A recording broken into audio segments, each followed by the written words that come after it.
Bagaimana sebenarnya penjelasan dari putusan Mahkamah Partai Golkar? Benarkah seperti klaim pihak Abu Rizal bahwa tidak ada keputusan yang menangkan satu Munas, atau seperti yang diklaim pihak Agung Laksono dan disahkan oleh Menteri Hukum dan HAM bahwa Munas Ancol lah yang sah?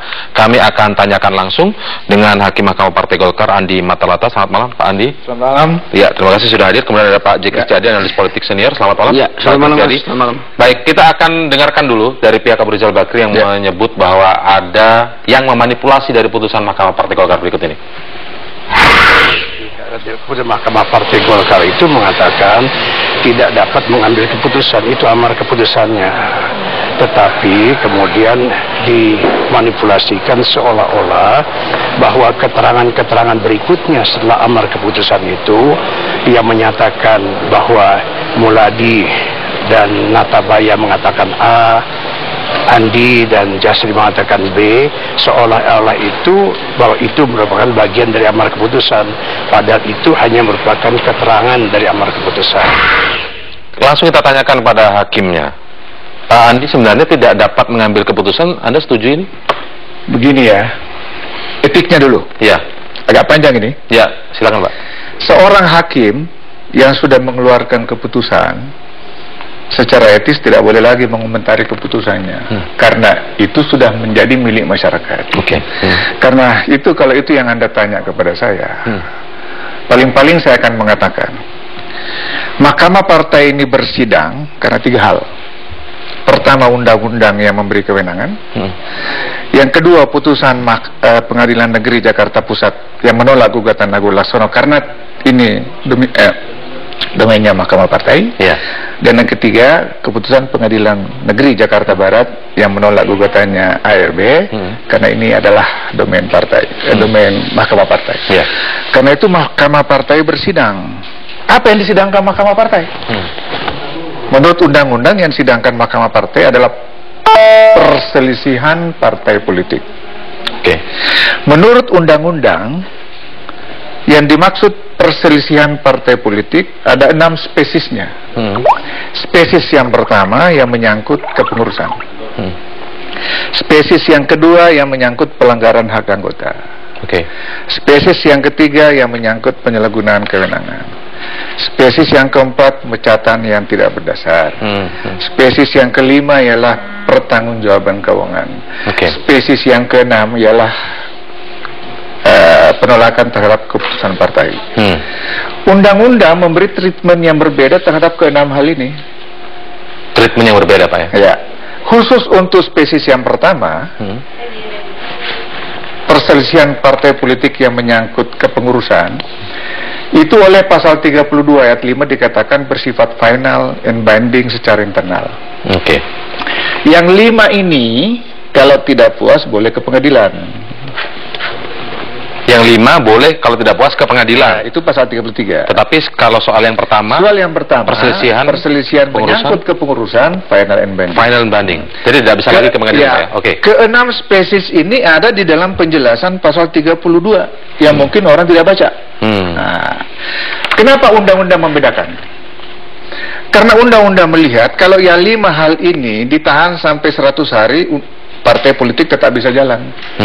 Kalau pemecatan anggota berlarut-larut, 60 hari di Mahkamah Partai, 60 hari di Pengadilan Negeri, 30 hari di Mahkamah Agung, partai tidak terganggu.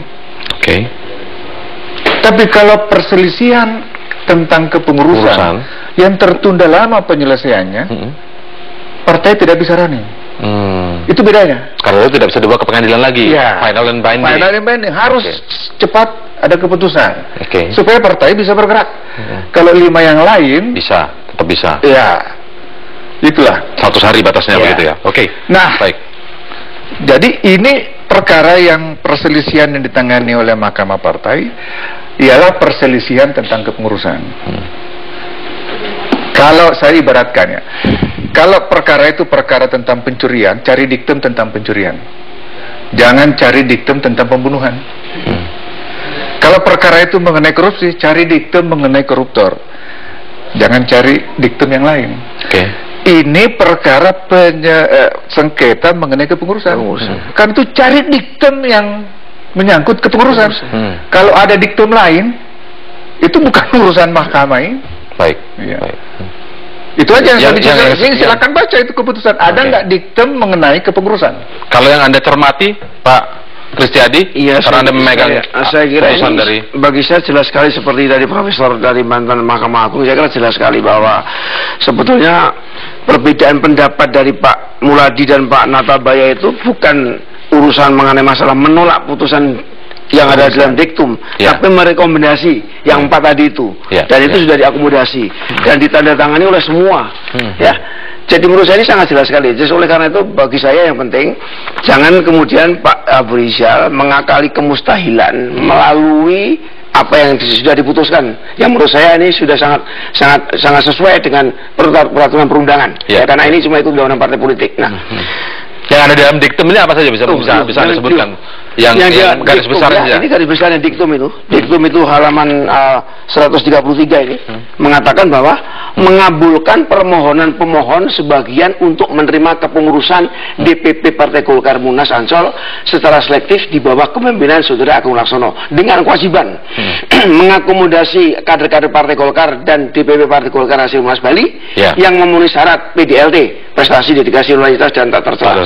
Dua, dengan tugas utama melakukan konsolidasi partai mulai musda tingkat kabupaten kota, provinsi dan musyawarah nasional tahun 2016 serta secara simultan dilakukan konsolidasi pada alat kelengkapan lainnya. Meminta Mahkamah Partai memantau proses konsolidasi sampai dengan Munas Oktober 2016. Ditandatangani Pak Muladi, Pak Natabaya. Sana tunjukkan, Pak. Sana tunjukkan. Ada semua di sini. Baik, jadi ini sudah halaman terakhir yang sudah jelas menyebutkan diktumnya seperti itu. Dan disebut diktum. Jadi oleh karena itu menurut saya ini pintu masuk. Pintu masuk justru untuk Pak Abu Rizal untuk yang mengatakan bahwa ini belum kekalahan mutlak. Benar sekali, masih ada Munas. Dan kalau ikut Munas dan Munas yang 2016. Iya 2016. Itu saya kira ini jalan satu-satunya, Anda bisa lain. Ya kan karena ada petun Muhammad Quraisy kalau keliru. Itu pun petun itu tidak ada gunanya. Karena sudah final mengikat. Tidak ada upaya lain. Perintah undang-undang partai politik dan itu isinya seperti ini. Jadi oleh karena itu menurut saya sekarang ini sekarang ini kalau betul-betul Pak Abu Rizal dan Pak Agung Laksono itu juga cinta Golkar dan masih mempunyai komitmen kepada konstitusinya. Sekarang jalan keluar yang penting. Ini sudah tidak bisa menurut saya. Ya toh, ini cuma mengakali takdir aja kalau ini mau menyelesaikan soal seperti ini. Jadi Kongres 16 persiapan baik-baik. Pak Abu Rizal konsolidasi. Jadi kalau masih memprotes ini ada disebut ini mengakali takdir. Takdir ya, dan mengakali kemustahilan. Mustahil menurut saya dari sini. Kecuali akan saya rebut lagi, tapi dengan cara yang mulia. Dengan cara apa? Munas di 2016. Saya dituduh apa garang dan tidak demokratis, saya akan buktikan. Munas 2016 saya demokratis. Andai kata saya kalah, itu pun belum kalah, tidak kalah, belum menang, berjuang lagi. Begitu. Tapi sepertinya opini yang terbentuk sekarang ini disebutkan secara logika sederhananya posisinya bukan 2-0 tapi 2-2 begitu. Sebenarnya bagaimana sih Pak? Nanti kita akan mengulasnya lebih lanjut. Karena salah satu hakim juga menjelaskannya seperti itu. Masalahnya seperti itu Pak. Itu 4-0 nih. 4-0. Baik, kita akan lanjutkan setelah jeda berikut ini.